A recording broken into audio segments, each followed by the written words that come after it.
Did the Denver Nuggets era just come to an end last night to the shorthanded Timberwolves?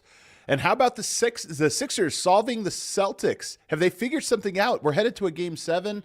And then what do we make of a 60-point win in the playoffs? Legs was there courtside. Let's talk about all those games on the All-NBA show.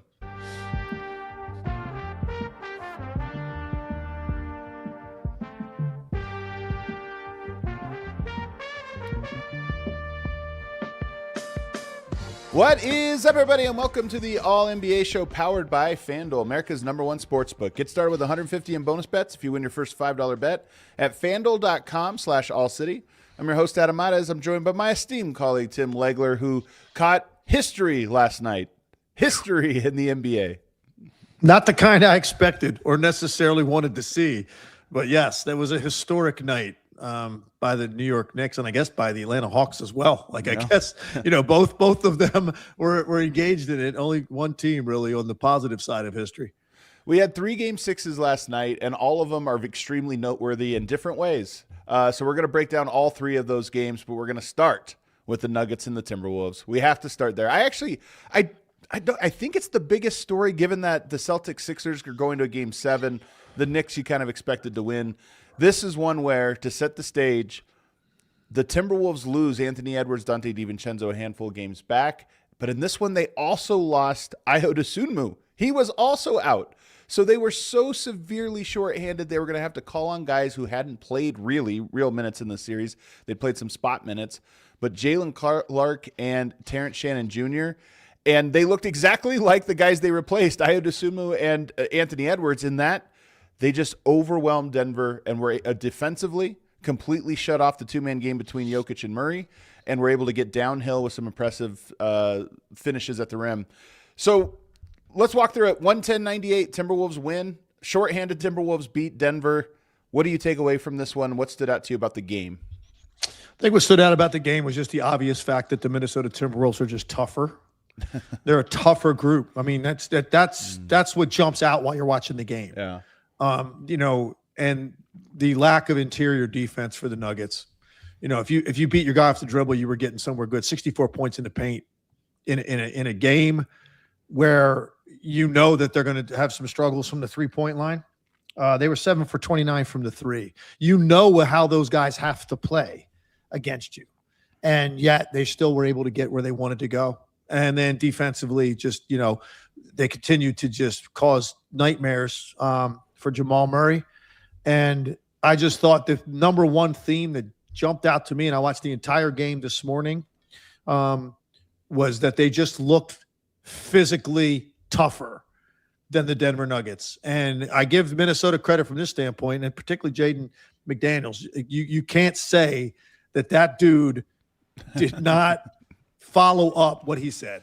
Yeah. And it's look, he's a younger player. He's not a guy that typically he did last night, but it's going to go out and get 30 and kind of decide matters in his own way. Like, we've seen great offensive players over the years, issue the gauntlet, and then they've got to go out and deliver a 30-point game. And some guys do, some guys don't. This is different. This was a guy talking about Denver's defense, and he's not necessarily a guy known to put up huge scoring numbers. So he almost, to me, was almost writing a check that other guys were going to have to cash. But look at what this guy did on the biggest moment of their season. He was incredible offensively. Like, I've never seen him play a better offensive game than he played last night, particularly when you add in the circumstances around it. So they talked it, they followed it up, him at the top of the list, but their whole group was just bought in that they could take it to the Nuggets. And they did, and they pulled it off. With Jaden McDaniels, he had his second 30-point game of the season. His last one, I think, was October 29th. So, one of the first week of the season. Beginning of the season, yeah. Yeah, and then he gets this one last night. So he goes for 32 points. So to your point, he backed up the offensive side, which is, I think that's the part you weren't sure if he could or if he would or whatever. That's the one where he put pressure on himself. And in this game, had to deliver, and he did, including, by the way, the dagger over Jamal Murray, which was kind of fitting that, he kind of calls him out, gets him on an ISO, and just gets to the elbow and elevates for a jump shot that he just stuck the pose on over Jamal. But the real story is Jamal Murray in this series had the worst volume shooting series of the last 20 years, any round, any team.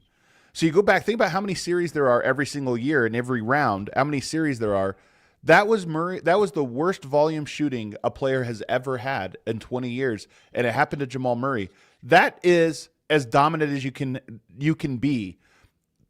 Game high. So 32 points. for people like checking us out right now, just clarify what you're talking about. You're talking about no one has taken that many shots and shot that lower percentage? Is that Correct. what you're basically Correct. saying? Okay. Correct. So guys that are taking shots, he shot the worst percent. I think it's over 20 field goal So attempts. he took 21.5 shots per game and shot 35%. 35%. Which is crazy. I think it was 40% effective field goal 26 percentage. from the three. Yeah, so just it even inside the 2-point line, it was bad. Out behind the 3-point line, there was nothing there. So to not only be the game high score in a closeout game, but also to deliver defense that leads to the worst volume shooting series ever.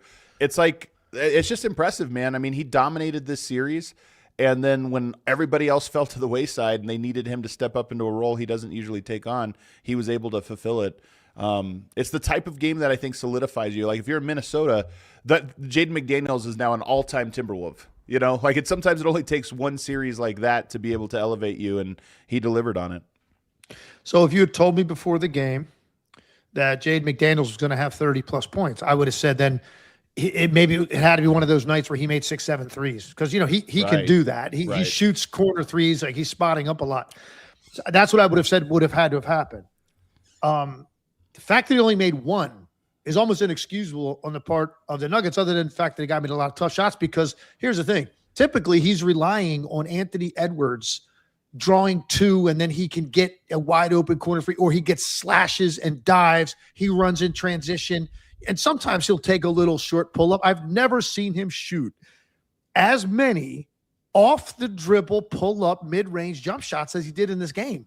I've never seen it before. And I'll tell you what, it was so impressive because I think he's got a nice shooting stroke. Like he's got good mechanics. He's really, really long. Yeah. He doesn't have a complicated handle. In other words, he's not going to counter and change directions if you cut him off with some sort of tight crossover between the legs. He's not going to do that. He's going to go like kind of 1-2 and then rise up and lean back, and he's really long. He's got good mechanics. He's never had to play the way he did last night. And it was amazing to me the number of shots he made off the dribble with a hand in his face. Now, he had a size advantage on those guys. And so that matters, but it's not like he was, pulling up to an uncontested shot. Like these guys were draped on him for a lot of those. But he was in such a confident rhythm. And he's got such a swagger about him anyway, a belief in himself that, you add it all up and it's like, this is the signature game for Jaden McDaniels, probably his career. I think so. And it has to be. And what this means for him, going forward now, what kind of player do they have in Jaden McDaniels now? Because I do think there's more to him than we've seen in the past, and he showed it last night. And I think that was the most surprising thing to me watching the game. Like it was because when guys go outside of their area of comfort to this extent, with this much on the line, with this kind of success, you just don't really see that in the NBA at this stage of the season. Yeah. I think there's only two other guys that really deserve a mention here. One of them is Jaylen Clark, who I just think is incredible. Only plays 12 minutes in this game, but when you lose the guys that they lost, one of the questions was, okay, does this hurt your ability then to guard Denver? Because that's Minnesota's calling card. I mean, they only scored 110 points. I know a lot is made about how easy it was for them on that end, but it's still only 110 points. You're going up against the number one offense in the NBA. You would think 110 might not be enough in a closeout game like this. But Jaylen Clark, man, you watch that guy play. He's a liability on offense, although he had a big corner three. But his defense is unbelievable. His ability, he's one of these guys that is able to get right up to you, chest to chest, touching, and still move his feet without fouling. Like to play that close, give yourself that no margin of error where you're given a cushion and be able to shadow. I just thought that was a huge impact because Jaden McDaniels was going to have to be a two-way player, which means he wasn't going to be able to only shut down Jamal in this one. So you have to find other guys to play him. And I just thought Jaylen Clark stepped into that role that he stepped into and was unbelievable. Totally agree. And it's only it's you look at his stat line. If you didn't see the game, you go, 12 minutes, 3 points, 1 for 3. That's what you're describing was the impact. And if you're watching the game, and you could see it. And to kind of give a comparison of what you're talking about, he's very Suggs-like. He's very Jalen Suggs-like in his ability to be guarding a ball handler. And, maybe there's 3-4 feet of space there as the guy's handling the ball. And here comes the ball screen. His ability to come forward toward the ball handler and get over that screen without really getting hit is really incredible, because it takes unreal quickness to advance on a guy when there's a screen coming at you at the same time and not get clipped and not bump the ball handler. Right. And look, in the playoffs, there's some contact on all these ball handlers in the playoffs. So I'm not saying he's like not touching them, but to navigate that without getting hit, and then there's no rhythm, no separation for that ball handler, mainly if it's Jamal Murray or whoever else, he's incredible at it. And, I don't know if his offense, what that's ever going to be on its top end in this league. I don't know, but he's going to have a role in this league because he does what we're talking about at an exceptionally high level. And there's a lot of guys in this league, because he's 6'5", he's strong. There's a lot of guys in this league in the Western Conference that you can get 12, 15 minutes out of Jaylen Clark, and it's a major impact even if he doesn't touch the ball on the other end of the floor. Yeah, it was, and they needed that. That's exactly what you kind of worried about with some of the like Ayo Dosunmu. Okay, he could be another guy that pressures the ball. Jaylen Clark stepped in, and then the other guy is Terrence Shannon. And this guy, we talked earlier in the series, and I said I think that he might be, after game 1 or something when Denver wins, it's like I think he might be a guy that they need to go to, because he is. I just know Denver and what they can't guard. I mean, any type of athleticism on the perimeter, Minnesota has a ton of it. But he was the specific type of guy that can get downhill with strength. You blow him into this one, and Finch almost had some apprehension about it. Yeah, I don't know if you saw his comments in between games where he was asked about how can you help Terrence Shannon Jr. He said he has to help himself. He has to go out there and understand how to defend. So it's not like there's a ton of trust in Terrence Shannon Jr.'s ability to play winning basketball. But one thing he can do is get downhill against poor defenders. And he had a crazy dunk in this game, but he had just so many attacks. They needed somebody to be able to put pressure on the paint. That's what this series was about. If you could do that, then you could put Denver in a tight spot. And he was able to do it in such a huge way for a guy that wasn't playing. He's had an interesting first 2 years, because I loved this guy coming out and what way he looked at Illinois. I saw him at Summer League in Vegas, and I'm like, man, this guy is one of the most aggressive head down scorers like I've seen coming out. And then he's had injuries that have derailed everything. This year he had an injury.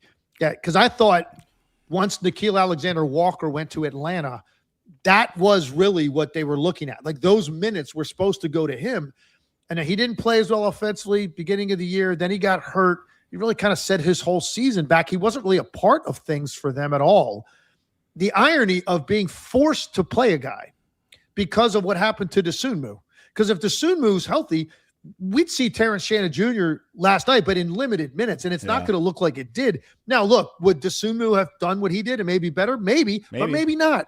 Maybe Dosunmu would have had a 12-point game. It's not like Dosunmu, even though he had that monster game and he's a really good player, it's not like you could pencil in 25 points every night for Dosunmu. That's not necessarily who he is. So the fact that they were forced to play Shannon Jr.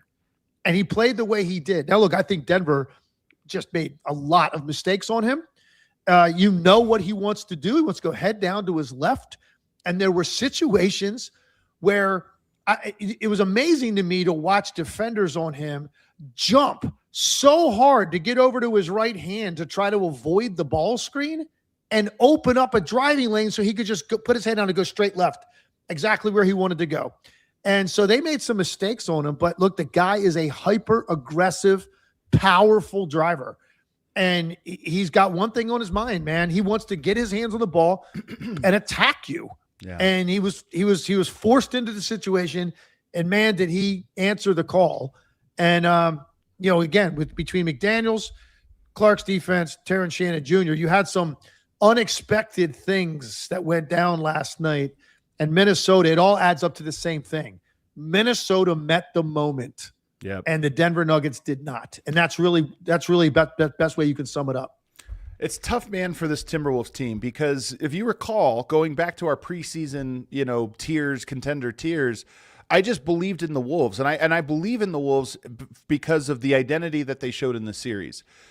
I always say that it comes down to three things. The championship contenders, it comes down to three things. It's talent, it's connection, and it's toughness.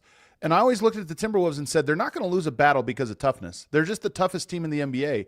That is their calling card, and they have a culture of it so that when you lose a handful of key players, the guys you bring in, the one thing you know you don't lose is, well, we didn't lose any of our toughness because we have a assembly line. If you're on our team, you're going to be a tough player. And so they have that, and you can win entire series just based off of that alone. I think they play for each other in a way that is underappreciated. Like when we talk about teams that have a great unselfishness and connectedness, I think the Timberwolves have that. Like they are a group that roots for each other and plays for each other. They're willing to do the difficult thing, even if it means somebody else gets the credit or what have you. The only question was, talent, and that really comes down to Anthony Edwards. And, when you get to the top level of contention, sometimes it just comes down to the small moments of your greatest players and how they can do it. And I don't think anybody doubts Ant there. The question was just, okay, when he goes mano-a-mano with Jokic, with maybe Luka, with Shea, with Wemby, would he come out on top of that? It was the only question. And I think when we watched this team in the first round, you go, man, they were as tough as build. They were as connected and together as they were build.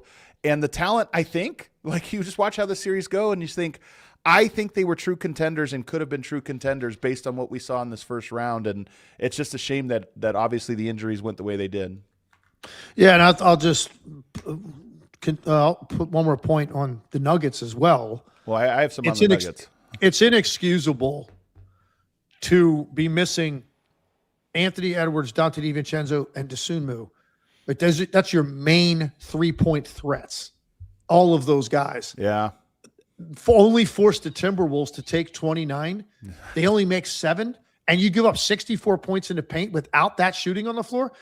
That's inexcusable. And it was just literally in every situation, it was man up, keep the ball in front, and keep this guy out of the lane, and they couldn't do it. And it was one after another after another. And if you were able to get by your guy, there's not much there for the Nuggets on the back line, particularly without Aaron Gordon healthy, who's a guy that's going to step up the lane. He's going to contest stuff. He's going to take some charges. His body's in the way.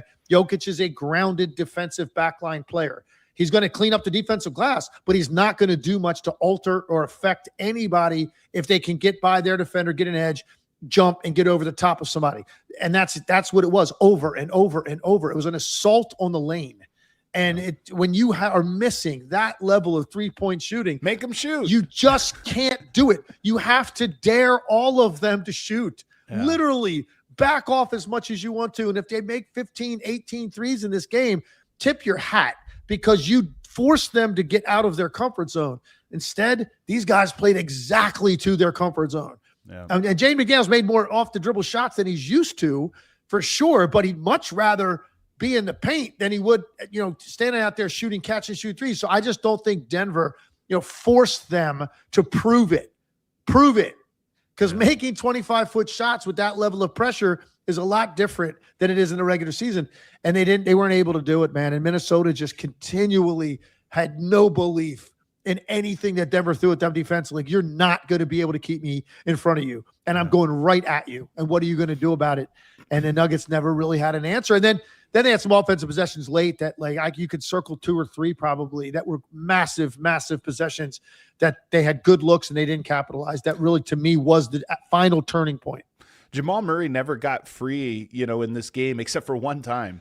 With Denver with a chance, I believe, to tie the game. He had a wide open, late. Correct. 2 minutes That's to go, one of the ones I'm talking about. Wide 98-95, he had a wide open look kind of coming off from the top of the key toward the left wing. Wide open 3. Spencer Jones had one also down 98-95. A great look from the right wing that he didn't get to go. Those were 2 of the big, because, it's a tie game, 2-3 minutes to go. Like, that's a different level of pressure for Minnesota. To come up the floor with a 3-point lead, like, you just feel complete. You're more relaxed. You know what I mean? You're more relaxed with a 3-point lead. But when it's tied, that at home in a closeout game, potentially when you have a chance to end a series, that's another level of pressure. Either one of those shots would have made Minnesota feel differently. Look, they win the game, but those were the opportunities that Denver let slip through their fingers because those were both great looks. And not to mention, for both teams, I think it was a message. That miss was a message. And then he followed it up, if you remember, with a hook shot that hit the side of the backboard, like 2 back-to-back really tough possessions there. But because Jokic had been slowed down in the series, Murray had been shut down. And when he gets an open three like that to tie the game, if you make it, all of it, it's like almost resets. Now it's 2 minutes, everything's out the books. You miss it, and it kind of feels like, yeah, we have that guy. We can lock him up even if we're not on him. Let's go to the big picture thing here, because I think for this one it's more interesting for Denver. I believe, we talked about this earlier in the season, Legs. This was a tough year for Denver, like from start to finish, just injuries and some ins and outs. And, we were talking midway through the season, I just wasn't, I don't know, something's off with Denver. You're like, you need to relax. I think how this series played out was sort of my worst fear about it, which is to say that I just think Jokic and Murray have expired as a blueprint for championship success. The league has evolved a little bit in certain ways where they have to be transcendent offensively. The team has to be all about connection. They weren't very connected. Like the five guys weren't very connected this year at any point. That's why they struggled. And then defensively, I think in years past, you could get away. Aaron Gordon is such a key piece to them, plugging so many holes defensively, backline defender. But I think you could get away with this, like all five guys on a string rotation. But the league has evolved over the last 3 years to where there's just a lot more ball handlers, and one-on-one get downhill is so much more of a blueprint for important teams, for key teams, that I don't think you can defend with both Jokic and Murray. I think you have to pick between the one, because I'm not sure it's a blueprint. Even with three great defenders around them, I'm not sure it's a blueprint for success when those two both are going to struggle. Jokic to protect the rim and Murray to keep anybody in front of him. I would probably agree with that. I just think it's a tough blanket statement when you've got still a 3-time MVP and one of the best players in the league, clearly, certainly, wherever you want to rank him, top 3, whatever you want to put him. And then you've got a guy that just had the best year of his career. Yeah. So I understand what you're saying. Defensively, it's a major challenge. And they didn't have enough around. Like, you can have a couple offensive players on the floor that are mediocre or worse defenders, individual defenders, if they're supplemented with guys that can really get after it athletically and can make enough shots. Both. That's a winning formula. They don't have that. Because even their other guys, like look at what they got out of Christian Brown and Bruce Brown in this game. Like you got two guys play 42 minutes to give you 3 points, 4 points, whatever it was. And so they're not, and both of those guys are they're like good defenders. They're not shutdown guys. They're not elite level athletes that have size and length. They're not Jaden McDaniels. They're not disruptive. Like, they could do an adequate job with certain matchups defensively, but then where's the firepower on the other end around your two best offensive players to make their life easier? So they were exposed. There's no question about it. And look, I know Aaron Gordon being out, and maybe Denver fans, you would know better than me. Is that all they're going to be talking about? I get it, but man, everybody in this league is hurt. Look who Minnesota was missing. Yeah. You just can't keep going down there. I'm actually tired of talking about who doesn't have who, because it's all over the league. To every team. They were exposed in a lot of ways in this series. Yeah. Athletically, like competitive athleticism, they don't have enough of it. That is clear. To say, well, Murray and Jokic, you got to come up with a new formula. It can't be those two guys. I mean, that's a big statement when you got these two guys that are still as good as they are offensively, despite what you saw yesterday, and despite what you saw to Murray in this series, who just could not shake free. He could not create switches, which kind of puzzled me a little bit. Like, everybody in this league gets switches. I know. Denver couldn't get it all the time. Denver couldn't get him in the series after game one. They couldn't get any, and it's weird. I mean, look, I understand Minnesota, some of the guys he did get switched on to are also, you get switched off Jaden McDaniels on to Jaylen Clark. Yeah, that's not exactly a win. But there are other guys you could get, and I look around the league all night long, all the time, all the games I'm calling in the playoffs. There's switches all over the court, and there's mismatches to be had, and teams take advantage of it. And Jamal Murray couldn't find any of those. So there was an exposure in this series that's really kind of glaring for the Denver Nuggets. But I don't know if your premise, it almost sounds like you got to go in a different direction than these two guys playing together. It almost sounds like you're saying that, and I don't know if I'd be willing to go that far. Well, I think it. It is what I'm saying, and I do think it, and I think the defense is part of it, but I think the athleticism is the other part, because it's one thing if Denver loses this series, 120, 115 every game, and you're like, man, their offense could solve a tough defense, but their defense is just not good enough. Then maybe you talk about some of these marginal positions and upgrading this or that. But the athleticism is that neither of them are great defenders. Jokic can't cover for guys that blow by Murray, and Murray can't, defend if he doesn't have a backline defender behind him. But it's also the offensive side, and that the athleticism gap between them is important too. And that's the thing, is their offense was disrupted, and Murray in particular, his offense was disrupted in the series because the Wolves had 7, 8 guys way more athletic than him, longer and more athletic. And so he couldn't get switches. And when he did get switches, to your point, it was still a guy that could hang with him physically and athletically. And so it took that away. And I think that there's just going to be, going forward, too many teams. OKC has this mold. They have defenders and athletes all over the court. And we saw this similar with them. You look at San Antonio. They have defenders in their backcourt with length and maybe less athleticism, but still really solid defenders. And I just look at it and say, I think there's too many series. If we go back and look since the championship, Murray had a phenomenal run in there. You know, he was shut down in 2024 by the same Timberwolves team. It was the exact same thing. Get into him and make him have a bad series. You go into the next one, OKC, you know, was able to do something similar. Even if you go to the Lakers series in 2024, Murray had a horrible series that year, if people don't remember, because he hit 2 game winners. One was a buzzer beater, one was like 4 seconds left. But Murray, I think, since the championship, has actually had more bad series than good. And I look at that and I say, I think the athleticism gap has caught up, and that is sort of the Achilles heel to that duo. Is that I don't think they're athletic enough, and I don't think you can build a roster that covers for those athletic limitations. The only thing I'll say to you though is, I think it's easy to say it, right? Yeah. You got to tell me what the plan is. Who are we going with then? Because look, you can look at Oklahoma City, San Antonio, elite defensive teams, both. Minnesota showed you what they're capable of in this series, right? And in some ways, they even got better defensively. Like they were forced to be better defensively because of what they were missing. So those are 3 teams you're talking about. Okay, you're going to have a lot of offense against those teams. Yeah. So I don't know what your plan would be if it's not Jamal Murray. Like, do you think you can? It almost sounds like, are you saying trade Jamal Murray? All I'm saying is from Jamal Murray. I don't have faith in that duo anymore as a blueprint for success. So I do think you have to start looking. Okay, that's fine. That's fine. That's fine to say that. Like if they stay currently constituted, and even if they tweak some guys around them, you don't know that those 2 guys paired together and defensively, and the lack of athleticism that they have relative to the teams they have to beat, if you're going to be able to overcome it, that's fair. But if we take it to a step and say it's time to move on from Jamal Murray, you got to tell me what in the hell you're getting back. Like who's playing that spot? Because this guy was sensational offensively all season, and you still need that in this league. Right. So that's where they're kind of in a dilemma. I think some of the fringe components of this team, you know, are really where you have to look, I think, in trying to improve. I mean, it's a shame because Christian Brown has regressed dramatically since he got hurt.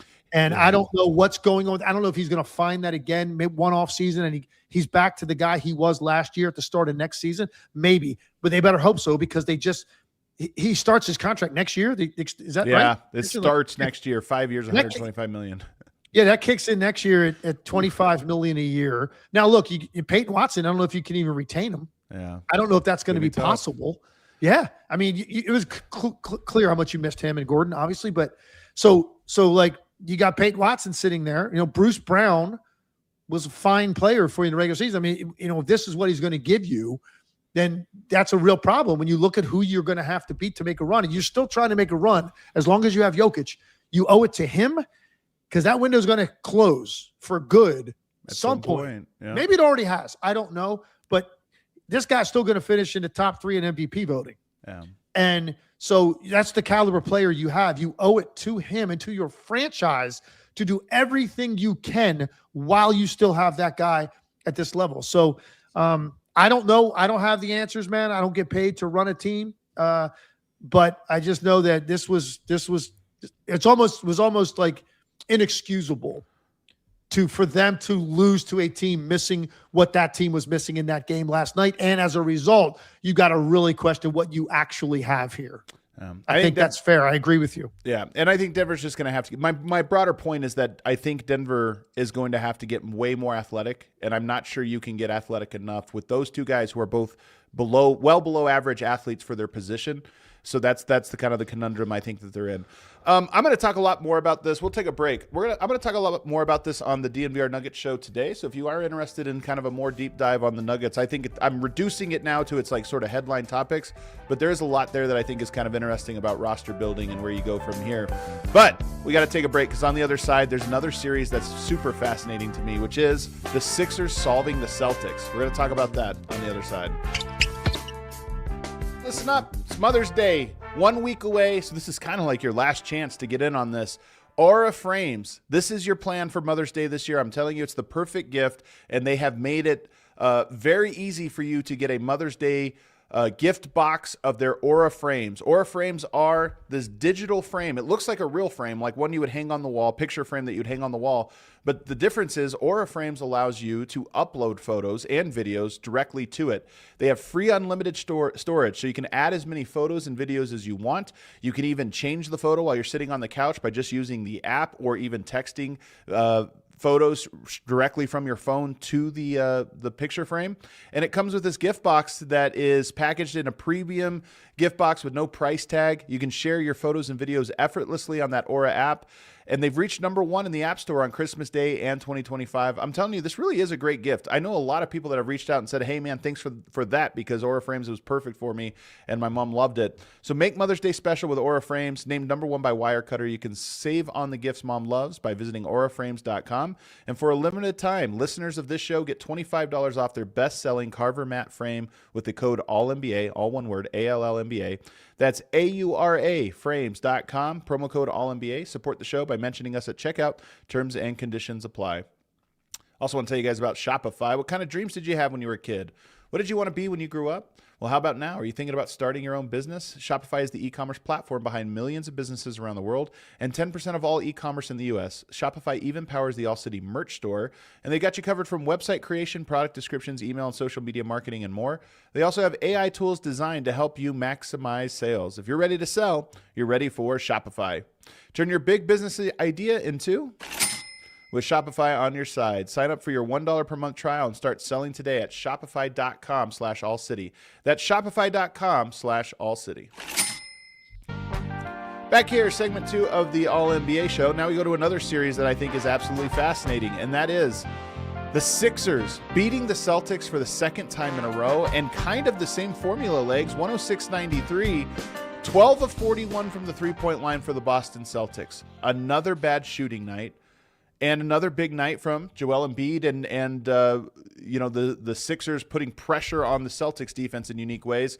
So which end of the floor do you want to start on? Boston being shut down on offense? I mean, this great offense, only 93 points, or the other side? Start there.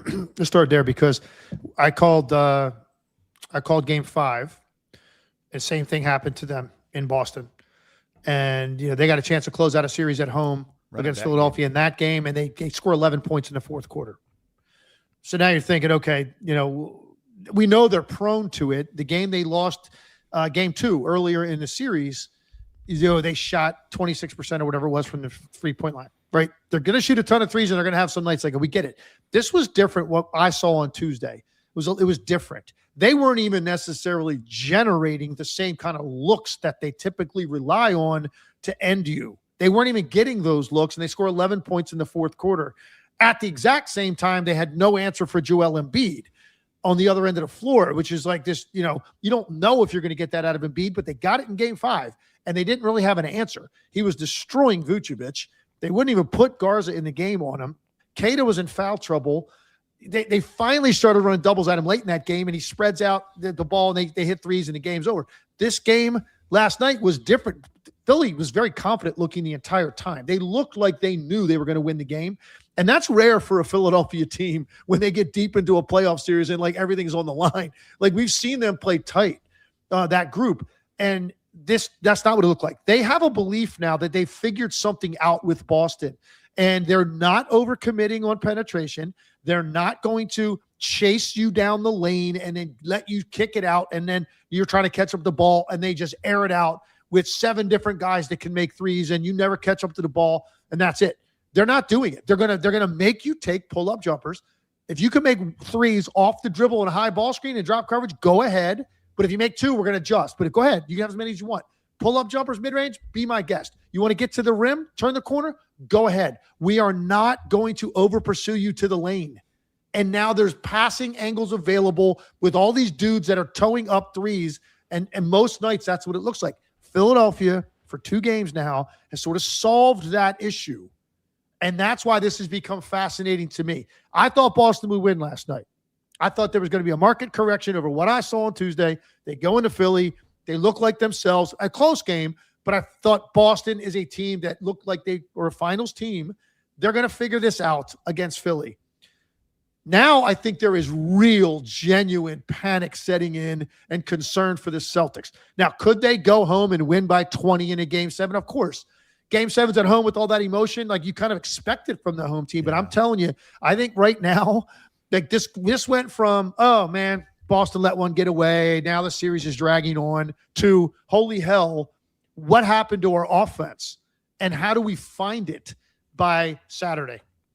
And I think you give Philadelphia credit for really slowing their offense down. And I agree with you. It's easy to say, there's twists and turns in a series when there's games left. It's like, we'll try this, we'll try that. But I think Game 7 now is there's nothing left to try. Whatever your game plan is going in, it's either going to work or not, and then the series is over. And what's working for Philadelphia is just dropping Embiid into the paint, just saying, you know what? We are not going to allow the ball to get popping in this series. We're just not going to allow it. There's 22 assists. Let me see. How many assists was it? 18 assists for Boston in this game. 18. That's an extremely low number, but it wasn't by accident. They just completely said, the 3 guys outside the pick and roll are staying home. We're not going to be in rotation. We're not going to scramble. There's going to be no kickouts. And the numbers bear this out. I think I have it here. Actually, I didn't write the number down about the number of pull-up threes versus catch-and-shoot threes as the series, but it's tilted the other direction, where now it's all pull-ups. And if you look at this series, 12 of 35. Jason Tatum is 12 of 35 on pull-up threes in this series, a very low number. They have said, if we play this drop coverage and we kind of switch this this pick-and-roll action, Embiid's going to keep you from scoring in the paint, and none of our guys in rotation, so the only way to beat it is to come off the pick and roll, pull up from 3, and knock it down. And they're making this bet that Boston is going to be uncomfortable doing it. They've so far been right. And now you go into a Game 7 where I think the solution for Boston is we have to take and make pull-up threes. That's a very uncomfortable place to be with the entire series and season on the line. Well, not only that, Adam, the reason they're harder to make those kind of shots now is because of the amount of holding and grabbing that's taking place over the course of the game. You're just more tired. Yeah. You're more fatigued. That's a tough shot anyway. Coming off of a ball screen, pulling up from 25 feet, that requires a lot of force you're generating to get off the ground. It's a hard way to play. Regular season, you're not getting near the physicality. You're not getting near the resistance before you come off that screen. And you're coming off, and it's much more in rhythm. And in some nights, it looks like practice shots for Boston. It's not that way in a playoff series. You're getting held, grabbed, bumped. It's harder to even advance the ball up the floor. Now you've got to come off a ball screen and pull up and take a 26-foot jump shot with a guy still pursuing you around the screen with like everything he has. In a regular season, guys hit the screen. They kind of stop playing sometimes. The pursuit isn't as intent. Sometimes it's backup players because guys are out or they're resting. This is different now. You're getting the best Philadelphia has, the best length, the best size, the best physicality, and they're saying, go ahead. If you can pull up and consistently make that shot, Jason Tatum, Jaylen Brown, Peyton Pritchard, Derek White, have at it. And if they have a first half or a quarter where they make 6 or 7 of those, well, I guarantee you there'd be an adjustment. Boston, 2 games in a row, has not been able to make that shot. Yeah. And there's nothing really else available to them. And so that's one end of the floor. And I'll let you first of all get your thoughts on that. And then we'll talk about, at the same time, here's what's happening to them on their defensive end, which is very unusual because this is one of the best defensive teams in the NBA. They don't make mistakes typically, and they're getting beat down there repeatedly. But first, do you have a final thought on like Boston's offense? No, it's just what you said. Their catch-and-shoot threes have been cut in half. It's really cut in half. And so now it's the pull-ups. And to your point, Peyton Pritchard, Derek White, and even Jason Tatum, for as great as he is not shooting the ball on these pick-and-roll pull-up threes. He's just not hitting them in this series in a way that gives you confidence. So, yes, I think you've done what you need to do, which is reduce – One of the ways you win a series is you reduce all the options down to one option. And you say, if you're going to beat us, you're going to beat us this way. And I think this is what Philadelphia has done. They've said, if you're going to beat us, it's going to be through pick and roll, pull up shooting. And we're betting that is uncomfortable for you because it's not how you prefer to win. But the other side of the floor is interesting here. And I think a lot of it has to do with Embiid. Really 2 great playoff games from him. Last night, the numbers aren't crazy, 19 points, but 10 rebounds, 8 assists. He has done his job of putting the pressure on the Boston defense to open everything up for everybody else. Yeah, I mean, it's given them a confidence. And it's funny because he came back in game 4 and they got beat and everybody was, of course, oh, man, slowed us down. The style, I think he did, it doesn't. Okay, but it's just funny how to me, that's why I don't overreact to like an initial game. I go, okay, yeah, you reincorporated a guy that plays a certain way into your lineup. Yeah, it's going to look a little different than it just did. Yeah. Of course it is. Yeah. But then in game 5, he dominates in the second half of that game, and nobody seems to have a problem with the way they played at all. So it's like, you listen, the guy is a unique force. He's one of the most difficult individual matchups that this league has ever seen because of his combination of power, size, and shooting touch. It's a very unique way to play. Now, look, when he's not healthy and he's banged up and he's not efficient, yes, it can be a drag and drain. But man, oh man, when the game's played in the half court, which game 5 was, isn't it nice to have that? And that's what they went to. And he came out last night, very first time he touched it, shot a little fadeaway, 18-footer, like in the middle of the floor, hit it, crowd's going crazy. So look, there are a lot of benefits to having a guy that's talented. I understand the argument that, hey, well, when you got Maxey, you got Edgecombe, you got these guys that want to play fast and play like a track meet, and then you got this guy, and they want him to touch the ball, so it slows everybody down. Okay, well, in the playoffs, guess what? A lot of those possessions are going to be slowed down anyway. It's nice to have that weapon, and he has taken advantage. Now, he didn't shoot great in this game, and I don't think he even was the most significant offensive player, but the fact that he was 6 for 18. He should have been 10, 11 for 18 because he missed some really good looks that they should make. And who knows what happens in game 7. Which, maybe by he the has way, a terrible shooting night. Yeah, but it should make you feel good about the Sixers because I agree with you. I think that he actually could have converted a few more. Yeah. Look, I just saying, like, it's funny to me the way people want to just immediately after one game just crush him. He's ruined the team. And now here you are going to a game 7, but no one's had a problem the last couple games. I think he changed his approach, though. I do think in game 4, it was a lot of pass it to him in the elbow, hold the ball for 10, 15 seconds, get a one dribble, pull up elbow jumper. I think it was a lot of that, and it just slowed things down, and he was off. I think in these last 2 games, he's gone down to the block and said, they can't stop me in here, and when they double, my guys are going to be able to make plays. So to me, I think he made the smart adjustment. He did the thing that was important. So I give him credit there, but let me just real quick put a comment on that. You're 100% right. And if you go back to game 5, the game we called, Richard Jefferson and I both were kind of beating him up at the beginning of that game. Starting with their very first possession, we're 30 seconds into the game. My very first comment on that broadcast was, I don't like that possession. Like, you come that's your first possession. Joel Embiid takes a fadeaway 20-footer, and it was intent to give him the whole side. It was just like weird. And then he shot 3 threes in the first quarter. It didn't hit any. He's 1 for 7 to start the game. They come out for the third quarter in that game. You're 100% right. And this is how he played last night. So it's now been 6 straight quarters of it. Yeah. And in this game, he did take 5 threes, but I felt like it just seemed like they were mixed in a little bit better when the opportunity was there and he had a little bit of a rhythm. He took them the other night. He hadn't have any rhythm on game 5. Coming out of the locker room in game 5, it was amazing, the difference in his approach and their approach as a team. And he said in his post-game interview, we talked about it at halftime. He made these adjustments. He had to go down into the 15-foot area for the ISO post-up, even when the ball was swung to him at the top of the key. And there was space because Kata had dropped back in the lane because maybe Maxey ran a ball screen. Kata would drop back. Embiid was catching the ball and taking one hard power dribble to the foul line, pulling up and shooting it. A 15-foot pull-up. It's like literally a layup for this guy. So he did change his approach. I agree with you.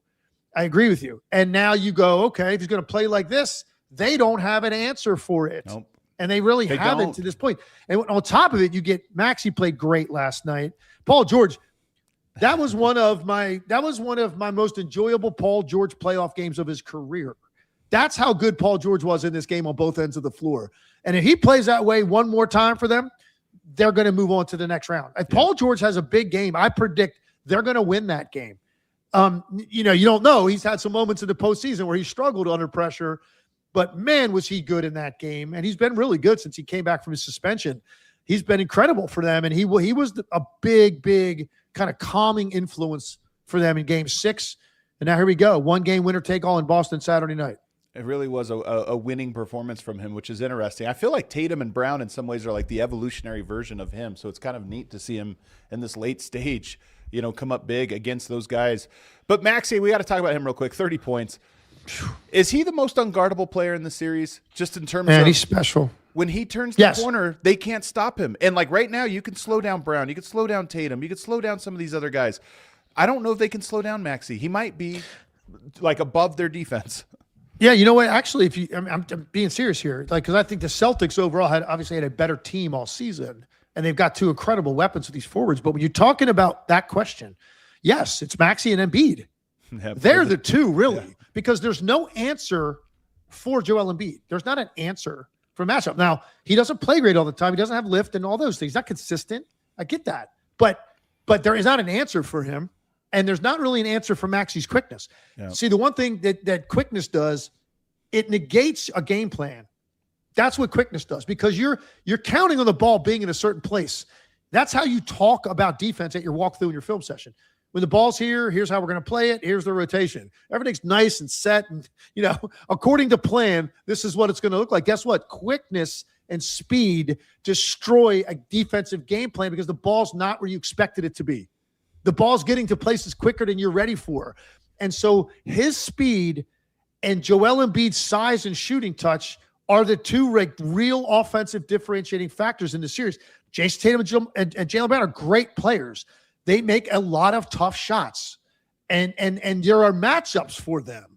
There are guys that are in the 6'6", 6'8" range that can stay with them and get a hand up at the end. A hand up on Embiid doesn't matter a lot of nights. The right kind of defender on Maxey doesn't matter because he's by you. So that's a great point you're making. And I don't know what it's going to look like Saturday night. I'm so fascinated. To me, this is the most fascinating game of the entire playoffs. That the fact that the really Sixers have taken them to this point and they look this good right now and they've got their star back and he's playing and playing well.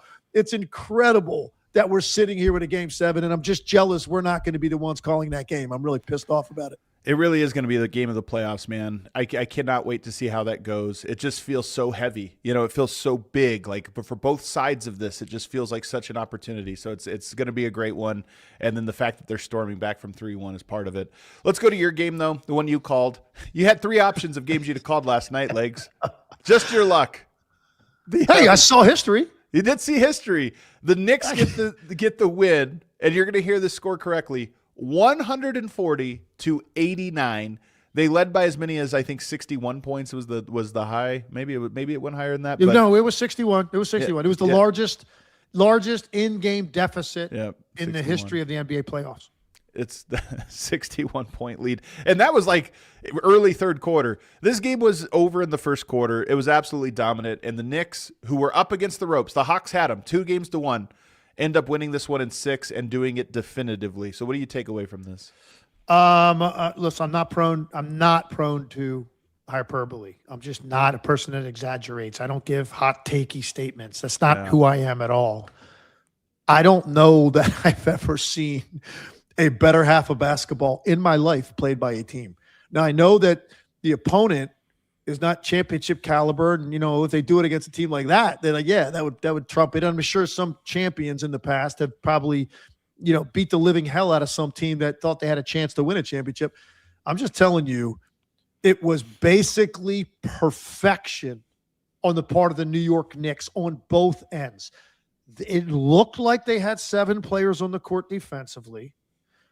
Atlanta couldn't even make simple entry passes to the wing that were not deflected or stolen. They couldn't reverse the ball up top. They couldn't come off a ball screen and execute like taking 2 and then swinging it. Everything got deflected, stolen, or if they did get a drive, blocked. They blocked everything on the tail end of it. And then it was this relay race going the other way with everybody on the floor making shots. And the irony, Cat didn't even take a shot. Jalen Brunson only took a few. Yeah. It was Anunoby, who was incredible, and Mikal Bridges were the two guys doing most of the damage. But overall, it was everybody. They were 70% from the field for most of that half. They scored 83 points. It was 83-36 at halftime of a playoff game in the 3-2 series. This wasn't a 1-8 where a team was up 3-0, and even that would be ridiculous to score. Right. This is a 3-2 series. If Atlanta can just hold home court, they're forcing a Game 7 in Madison Square Garden on Saturday. And they were down 47 points at halftime. It was as close to basketball perfection as I personally have seen in 25 years that I've covered it, and even in the 10 years I played in the league. What does it say about the Knicks that they're able to tap into that ceiling? Because the Knicks are one of the toughest teams for me to analyze because their floor has been so low this year. They've had moments where you're just like, man, do they need to break this up? And then they could have a perfect half of basketball. So what do you make of this? All right, here's what I make of it. And Mike Brown talked with us a lot about this, and it's been talked about a lot in the New York media too. They tweaked their offense midseason, and they changed some things because there was some issues. And I think they got tired of hearing, why is Karl Anthony Towns not getting enough shots? Why is his production down? And, they weren't getting consistent performances all across the board except for Anunoby for the most part, and, of course, Brunson. They tweaked some things. But then for this series specifically, and I don't know if you remember, but I was clamoring earlier, you and I did. I said, this is their differentiating physical advantage is Karl Anthony Towns in this series. He has to be more included. Now, I kind of was thinking more like shots, post-ups. Right. Right. That's how I was kind of thinking, get him touched, because every time he got in the paint, he scored. And so that's not exactly what they did, but they absolutely tweaked their offense to allow Karl Anthony Towns to catch the ball in areas he already wants to be in, elbows, top of the key, three-point line. So he's not coming down the floor, put his hand up in the post. It's okay, this is kind of where he likes to play. Well, then why don't we do this? Let's put the ball in his hands more, and let's incorporate some actions that take advantage of his size and ability to pass over the top of whoever's guarding him because he's got such a size advantage. And his assist numbers, twice what he averaged in the regular season. He had 2 triple-doubles in this series, and his playmaking was a massive part, even though he wasn't involved. He only took 4 shots in this game.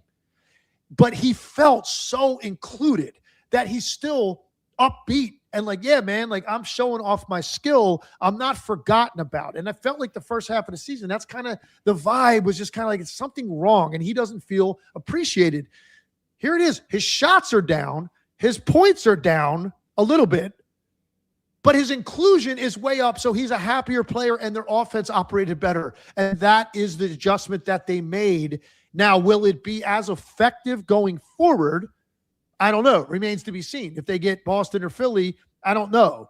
The size advantage won't be quite the same as it is in this series, but the bottom line is they have tapped into this part of their offense, and now they're firing on all cylinders across the board. It is funny. Cat got the halftime interview. You walking off the court, you get an interview on the broadcast. He gets it, and his stat line was 1 of 3 or something like that. You think, okay, was it incredible defense? No, it was great offense, but to your point, involved, but doesn't mean he necessarily had to be the one taking shots. If we look at this, Magic are up on the Pistons 3-2. I'm very excited for the Pistons. I think the Pistons have a chance to come back now in that series. We'll see. Tonight's going to be a great game. Cavs-Raptors 3-2. We'll see that one. Cavs maybe doing what the Knicks are doing, which is figuring something out and getting momentum. We'll see. And then you have that Celtics-Sixers one. The Knicks might be, if you just said who's playing the best basketball right now, based on these last 2 games, I think the case is strong for the Knicks. And now the question is this momentum that is carrying them forward? Because the East, to me, feels extremely wide open, and that every team has looked vulnerable at some point in this first round. As we sit here right now, the way that they are playing and rank them, it's clearly Knicks are number 1 in the East. Philadelphia would be second. As we're sitting here right now today. Right now, yeah. So for the Sixers, it's the last 2 games. Right. For the Knicks, it's the last 3 games. Because it really was all 3. You think about this. They lost 2 games in this series. Both of them came down to last-second shot making by C.J. McCollum. Yeah. The other 4 games were not in jeopardy in the fourth quarter. So it shows you the dominance, particularly going down 2-1 and the pressure they were facing in that 4th game in Atlanta, down 2-1. That's really where it started. They had a very dominant win.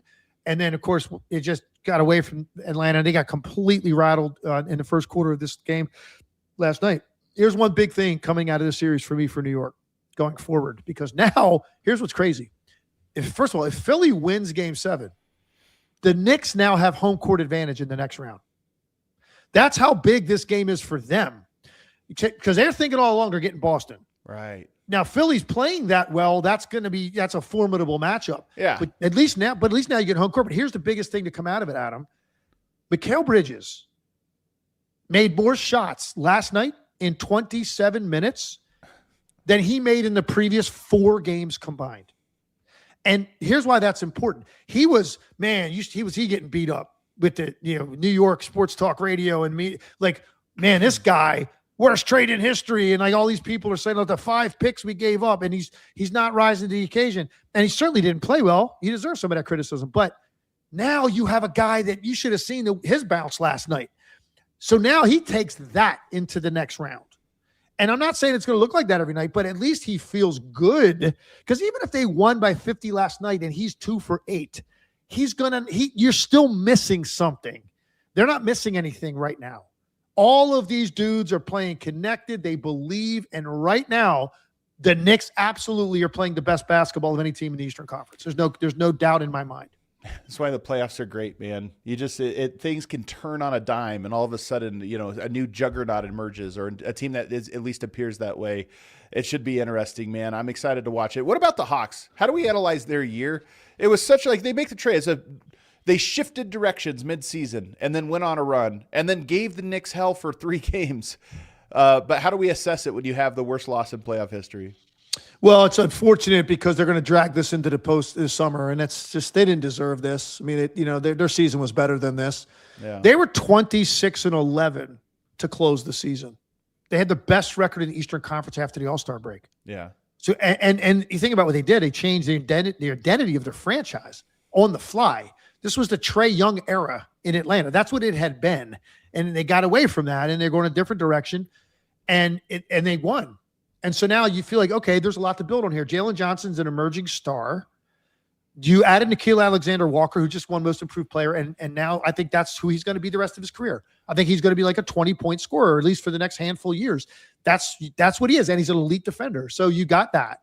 You still have Dyson Daniels, one of the best defensive players in the league. You got Kuminga, and I understand that you're going to determine if you want him, but this style suits him, I believe. Okongwu is a find. That guy can play. They got to get some more size. They got to get some more shooting. They got to figure out what they're going to do with Zachary Risashabe, who's basically taken out of the rotation and is the number 1 pick in the draft 2 years ago. They got to figure. He's only 21 years old. Like, did you give up on him? Is there something there? They got to solve that. Quinn Snyder's contract, I think he's looking for an extension this summer. That's not the best time to go in today, probably, and ask for that extension. I would think, aside from last night, that is tough. That is tough. That's a thing. He might want to wait a couple. Give a little air. Yeah. There. Just let them get that out of their minds. But they got some stuff to figure out. But I do think they're trending in the right direction, and it got some real young players in a mix of veterans. CJ McCollum's another question. He's an unrestricted free agent. Are you going to bring him back? They got to figure out what they want to do. But all things point to it's going in the right direction. It's just a horrific way to end their season, and they didn't deserve to be embarrassed and humiliated to that extent. And that's a tough one to wash off. But eventually you got to get back to thinking of what you did in the second half of the season. I think there's enough positives from them that you look at your young core and you start to, okay, we have a clear idea of where we need to go, and it's going to be a while, but we got to build towards that. And who knows, Legs, they might be 10 days away from winning the number 1 pick. They own New Orleans' pick, in this draft, so we'll see what the lottery says and how it breaks. Let's go to our FanDuels of the night, though. Let's look ahead to the weekend. Here's what it is. This has been a good first round, man. Pistons Magic, I think, is fantastic. I kind of like – this is such a big – gut check game for this Pistons team. If you can go into Orlando after being down 3-1 and get this one, force a game 7, that's huge. Cavs Raptors, same thing for Raptors. It's their turn to respond. Can they respond? The teams that have won in that series have looked just like they've stolen momentum. We'll see if the Raptors steal it back. And then Lakers Rockets, pressure's on, man. All of these games are great because the team in charge kind of has some pressure on them. What do you make of the slate here? I tell you, Detroit was in trouble, and they were looking at a mirror image of themselves with this team. It's like an alley fight. Neither team can shoot. Like this is like they can't impose like their style on a team that's not ready for it. Orlando's like, let's go, man. Let's take it outside. This is going to be fun. But no Franz Wagner. He's 6'10". He's like their primary ball handler, and now you take him out. He's not playing. That could be enough to get this thing back to Detroit for a game 7. So that might be like you escaping this series because of that, because they were in real trouble.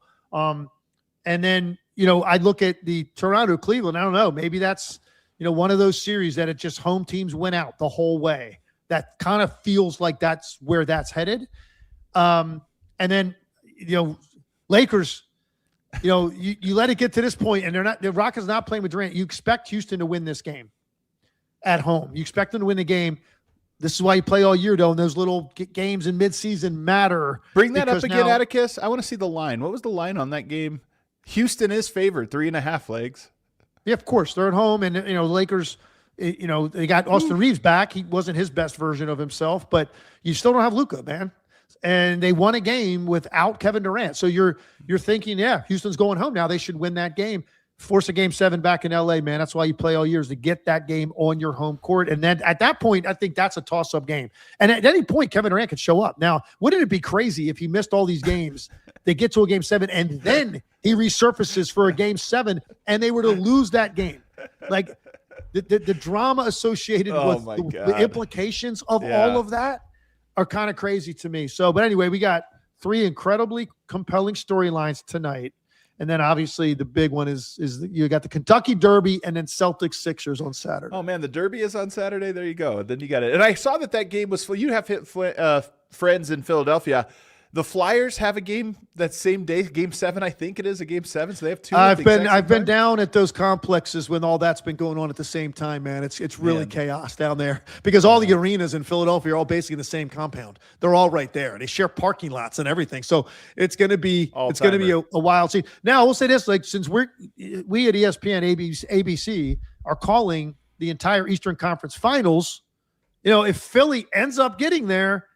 It's going to be like in my old backyard, man. Oh man!